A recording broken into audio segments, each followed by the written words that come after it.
बड़ खबर 3 वर्ष बढ़िला कालिया योजनार अवधि। कालिया हिताधिकारी 60,029 कोटी 70 लक्ष मंजूरी होईची।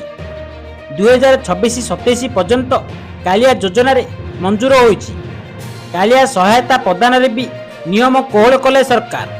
एणिकी वर्षर जेकोसी समय दि जाई परिबो कालिया टंका एवं पूर्वर केवल एप्रिल एवं सेप्टेम्बर 1 रे सहायता दिया जाउथुला। भूमिहीन कृषकों अतिरिक्त सहायता घोषणा होईची। 2000 टंकार अतिरिक्त आर्थिक सहायता मिलिबो। सेहीपरि पंचायत संप्रसारण अधिकारी हेब पदोन्नति। 8 वर्ष चाकरी संपूर्ण करिबा परे मिलिबो पदोन्नति। पुणी 5 वर्ष परे परवर्ती पाइयाकू हेब पदोन्नति।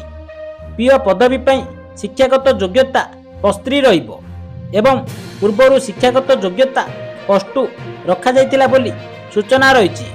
एवं राज्य रे चाषी जीवन जीविका पाई राज्य रे 2018-19 रे स्वतंत्र कालिया योजना आरंभ होइतिला। राज्यर अधिकांश लोक प्रत्यक्ष किंबा परोक्ष भाव में कृषि उपरे निर्भरशील थिले। भूमिहीन चाषी दारिद्र्य दूरीकरण पाई प्रमुख भूमिका ग्रहण करिछि कालिया योजना। एबे कालिया छात्रवृत्ति योजना कार्यकारी करा जाइछि। कृषिर विकास त्वरान्वित करने सह कालिया हिताधिकारी पिलांको शिक्षारे प्रगति पाई तथा वैषयिक शिक्षाकरण निमंते कालिया छात्रवृत्ति योजना कार्यकारी करा जाइछि।